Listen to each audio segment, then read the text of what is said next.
So for the first time in as long as I can remember, I actually went into a charity shop in my local town and actually struck gold. I found some awesome, genuinely awesome retro games in there. Now, I don't want this video to turn out to be a rant as such, but I definitely want to express some thoughts on what I've seen. I'm going to show you a clip of my brief visits to the charity shop. You can see for yourself, and then afterwards I'll compare some prices to other places online that you could buy those same games. So check this out.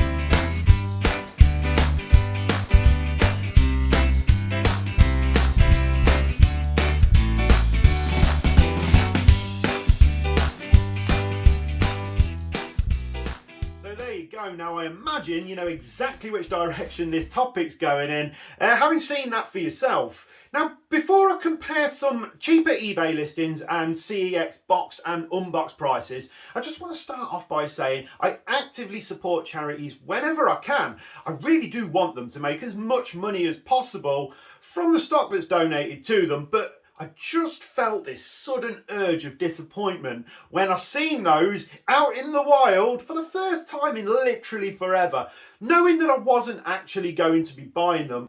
Now, before we go into that any further, let's compare some of the prices and try and get an idea of maybe where they got those kind of figures from.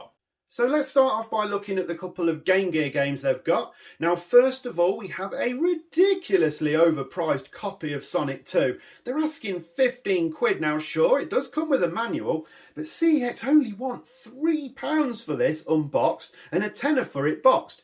Now, sure, it doesn't necessarily mean it's going to come with a manual when you order from CEX online, but look here, on eBay, there's a copy for $9.99, only $1.65 postage, and that is complete in box. So I don't know who priced this up, but they went well over the top.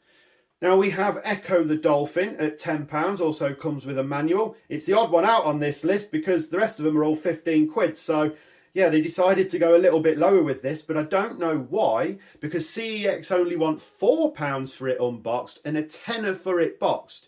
Now, maybe it's because there's nothing on eBay, at least as far as I could see, just a few random Japanese copies. So perhaps that's sort of explaining why they decided to go a little bit lower. I don't know. Now we have Fairy Tale Adventure, which is a kind of interesting one, because I don't wholly disagree with this. Now they want £15 for it, also comes with a book. CEX want a tenner for it, but a whopping £38 boxed. And again, remember, that doesn't necessarily mean it comes with a manual. Now on eBay, I found a copy for £18.50 plus £2 5p postage. So this isn't exactly the worst in terms of pricing. Just doesn't mean I'm going to be running back to go and pick it up or anything like that. Still a bit more than I'd like to pay from any charity shop. Now we have Shadow of the Beast 2, also £15 with a manual. CEX want a £5 for it unboxed and £18 for it boxed. I did find a copy on eBay also for 18 quid. So yeah, that's well OTT. They're definitely asking top whack as far as I'm concerned.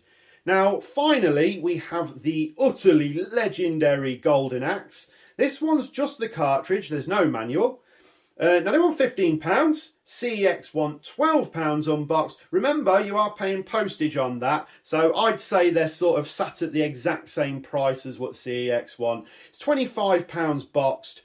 Now there's an unboxed car-only copy on eBay for $9.99, £3.50 postage, but it's in terrible condition. So yeah, this one's quite nice. It's not exactly the worst. So the internet's a fantastic tool, and it is great that charity shops can use it as a way to find value in things that they just don't understand. But it's such a shame that as retro gamers, the joy is very quickly being drained out of stumbling across a hidden gem when you finally find it in that sea of FIFA and just not being prepared to pay for it, considering you can get it anywhere else for maybe cheaper or the same price. Now, dedicated retro gaming shops or places like CX, they're going to offer you a warranty that I imagine the charity shop's just not going to be able to do. And not only that, if I'm after a specific title, say Legend of Zelda Ocarina of Time, I'm not going to be hunting for Zelda around charity shops for weeks on end. I'm never going to find it, let's face it. Therefore, it's unreasonable for a charity shop to be asking for the retail price of the game that I could buy anywhere else instantly. I wasn't after a copy of Sonic 2 for the Game Gear. Therefore, I wasn't going to pay the price that I could have paid at any other time from anywhere else, at that particular time from a charity shop. Now, if that had have been a bit of a bargain price, something that I actually felt as though, oh, cool, I'm going to have that, I couldn't possibly leave that behind for that price, then I'd have snatched it up. But I wasn't going to snatch it up for something that I could have just bought it for anywhere else at any other time. Guys, do you agree with everything I've said? If you disagree, please leave a comment in the comment section below. Have you come across any awesome retro games out in the charity shop wilds recently, or are you still swimming through your DS brain games like the rest of us are? Carry on game hunting, guys, and I'll see you again real soon.